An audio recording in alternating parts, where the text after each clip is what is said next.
beberapa hari lalu atau mungkin beberapa minggu lalu. Yang jelas bukan hari ini, karena kita bisa lihat betapa keruhnya langit Jakarta yang saya lihat dan kita bisa lihat pagi ini. Dan saya cukup meyakini keruh ini bukanlah kabut yang dihasilkan seperti yang terjadi di pegunungan, tapi bisa jadi ini adalah kabut polutan yang kita temui di langit Jakarta hampir setiap hari.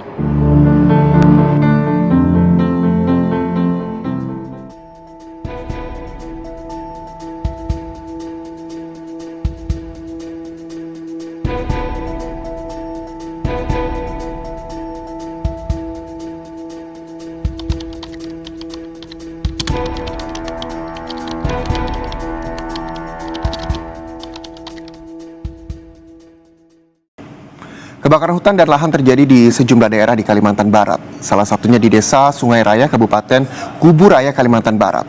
Dari rekaman video kamera tanpa awak, api dengan cepat membakar lahan gambut. Tampak juga asap tebal membumbung tinggi ke udara. Diperkirakan di kawasan ini sudah terbakar lebih dari 2 hektar lahan gambut.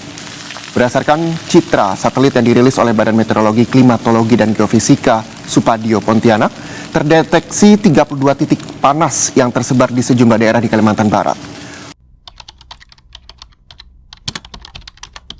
Pemprov Riau menyebut hasil laporan Indeks Standar Pencemaran Udara atau ISPU dalam 3 hari terakhir menunjukkan level baik hingga sedang di sejumlah titik seperti di Pekanbaru, Siak, Kampar, Dumai, dan Bengkalis. Sebelumnya, Pemprov Riau menetapkan status daerahnya sebagai wilayah darurat pencemaran udara pada 23 September silam. Sebagai langkah solutifnya, Pemprov telah menyiapkan sejumlah posko pengobatan bagi korban kabut asap akibat karhutla.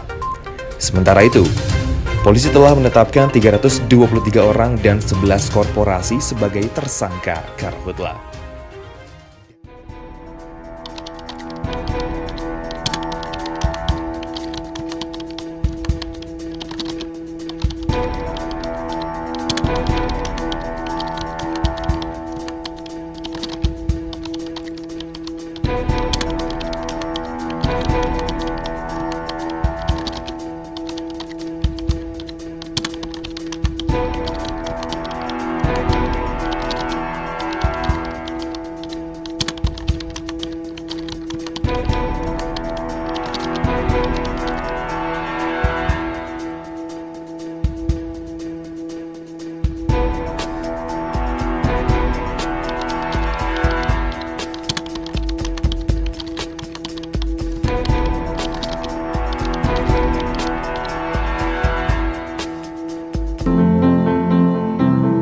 Kualitas udara Jakarta beberapa waktu terakhir tercatat tidak sehat. Berdasarkan data dari aplikasi Air Visual, indeks kualitas udara Jakarta dapat mencapai lebih dari 150 mikrogram per meter. Indikator tingginya pencemaran udara di Jakarta antara lain jarak pandang menjadi sangat terbatas, tidak nyaman beraktivitas di luar ruangan, dan tubuh menjadi mudah lelah meskipun tidak beraktivitas berat. Tidak hanya aplikasi Air Visual, sumber lain juga memaparkan data serupa di beberapa titik pantau kualitas udara di Jakarta. Dengan kualitas udara seburuk ini, warga Jakarta dianjurkan menggunakan masker polusi saat beraktivitas luar ruangan, menutup jendela, bahkan menggunakan penyaring udara di dalam ruangan.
ingusan, tapi nggak banyak, nggak bening gitu ya.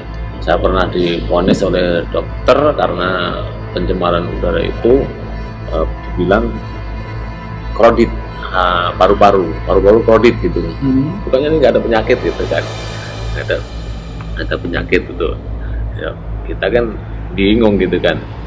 Saya kan kepikiran dari hasil CT scan itu kan, dari paru-paru itu saya dirujuk ke THT, tapi THT bukan yang Fatmawati, yang ini RSUD Depok. Betul dokter ambil kesimpulan ini sensitif terhadap polusi udara.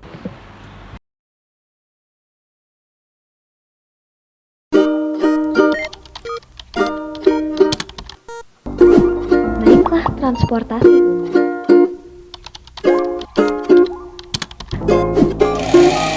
Tidak menebang pohon sembarangan.